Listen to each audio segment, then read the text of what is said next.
Differentiated instruction: what, why, and how. Here's a table of contents for all the slides utilized in this slideshow. On the left-hand side, if you click on each of the titles, it will bring you directly to those slides. Before you begin, please take a Kahoot differentiated instruction pre-assessment. On the left is for presentation play, if this is being given to a group presentation. On the right is solo play, if you are viewing this slideshow on your own. What is differentiated instruction? Differentiated instruction is getting to know your students on a personal level so as to best meet their needs. Performing assessments before, during, and after learning in order to create lessons that meet students where they are currently. Utilize students' interests and background knowledge to create connections to learning. Providing multiple avenues to learning, all heading towards the same educational goals. Learning should be student-centered with various grouping styles. Tomlinson says that at its most basic level, differentiated instruction means shaking up what goes on in the classroom so that students have multiple options for taking in information, making sense of ideas, and expressing what they learn. In other words, a differentiated classroom provides different avenues to acquiring content, to processing or making sense of ideas, and to developing products so that each student can learn effectively.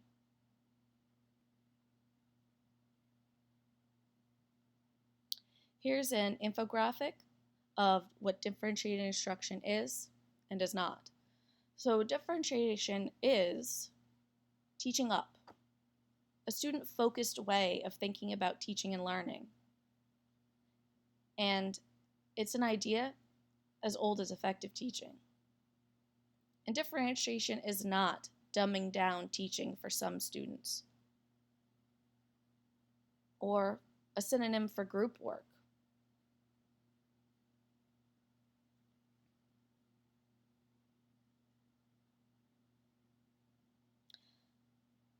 Welsby says, research on the effectiveness of differentiation shows this method benefits a wide range of students, from those with learning disabilities to those who are considered high ability. A one-size-fits-all approach to education will invariably leave some students behind, according to Edutopia. On the right side of your screen is a 4-minute video that talks about differentiated instruction by Edweek.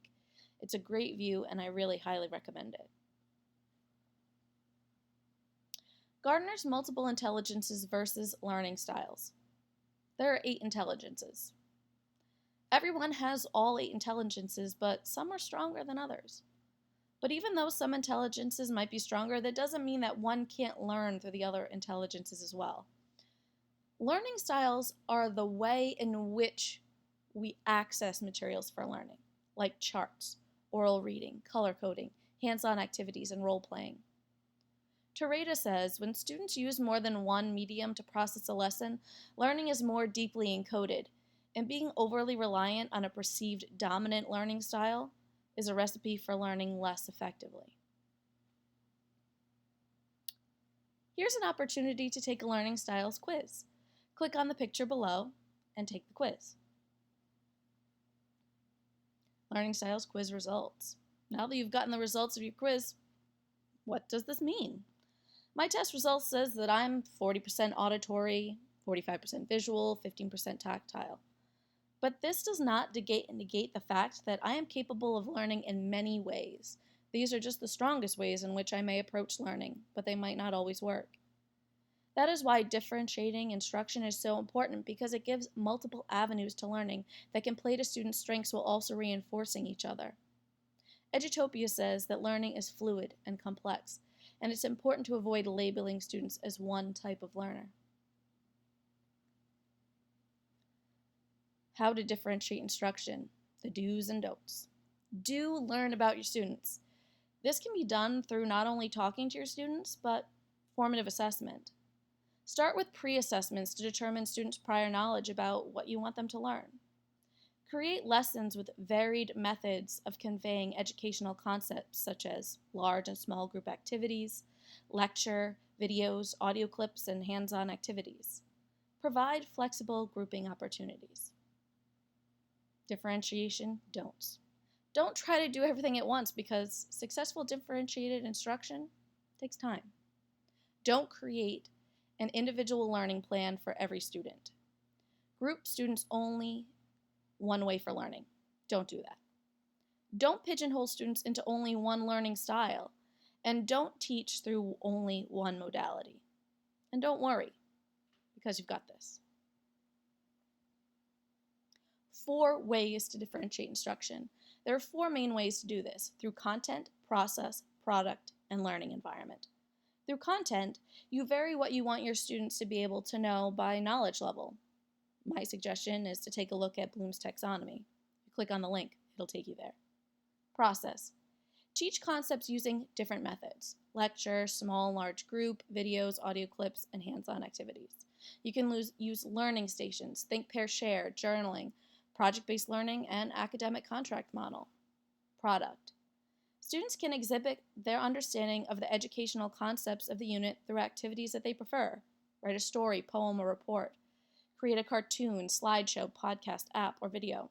Build a diorama, a virtual tour, or a website. Learning environment. What is your classroom like? What's the layout? Is it an inviting space, or is it cluttered? Are there spaces for small groups and individual work? These are all things to consider. Technology and differentiated instruction.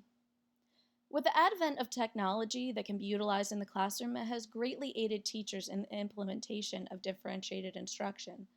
Technology has enabled teachers to approach educational concepts through various means while engaging students' interest along the way. Some apps/websites that I would suggest that are great to utilize in your differentiated classroom would be Deck Toys, where you can create interactive lessons for students. Anchor. You can create podcasts for your students or have them podcast to show you concept mastery. Edpuzzle.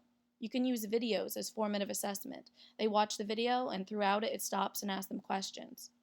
Explore.org has live streams that can be used in lessons to spark interest. Some of the live streams are really incredible. Thunkable. Students can create apps to show mastery of topics, and we know how much kids love apps.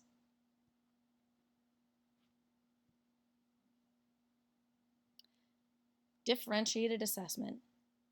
Differentiated assessment is an ongoing process through which teachers gather data before, during, and after instruction from multiple sources to identify learners' needs and strengths.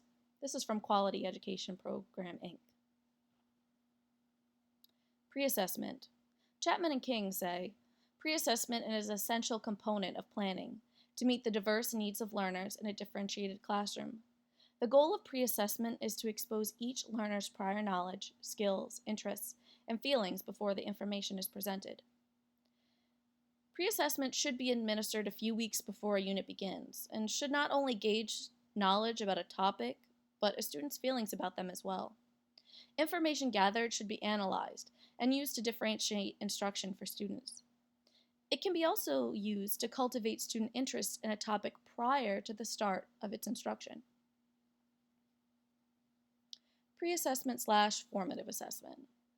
Pre-assessments do not have to be long written questionnaires to determine prior knowledge. They can be short, graphic organizers, signals, movement-based tasks, surveys, or games. Many of these pre-assessments can be used as formative assessments throughout the learning process. Johnson says, true formative assessment engages students and puts them in charge of their own learning. Some examples of pre/formative assessment are signals. If you click on this word, it'll bring you to more information about how to utilize signals. Same with 4 corners, graphic organizers. If you click on 15 other suggestions, it will give you 15 other suggestions of formative assessment. And if you click on the picture to the right that says 20 formative assessment tools, it will bring you to more information on that as well. Post-assessment/summative assessment. Post-assessment does not always have to be a summative assessment. It can still be formative. Giving formative assessments before a final summative assessment gives you the opportunity to see if there are any areas that need to be retaught. Summative assessments are given at the end of concept or unit and should show students' understanding of materials. Summative assessments do not have to be a written test. It can include student-created plays, slideshows, poetry, podcasts, and videos. Through these various methods, students can show mastery of concepts without the stressors of a formal test. Assessment in the differentiated classroom. Here is a video of Carol Ann Tomlinson talking about the problem with assessment in differentiated classrooms.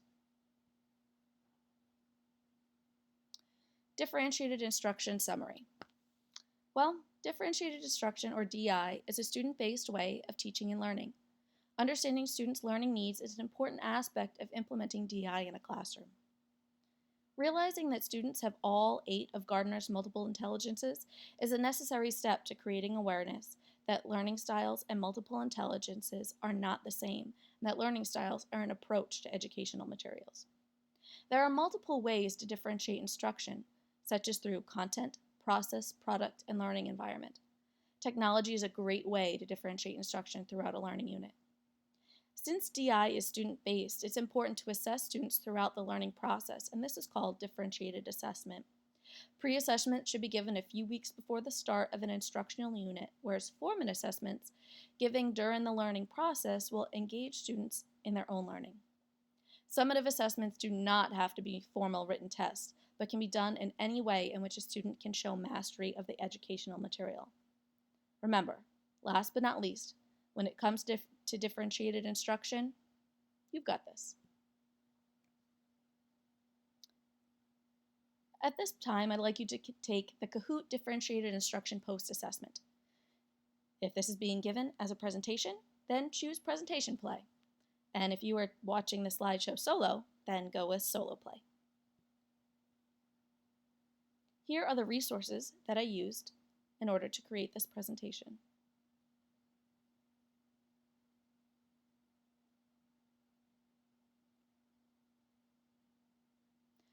I hope you enjoyed this presentation and learned more about differentiated instruction. Thank you.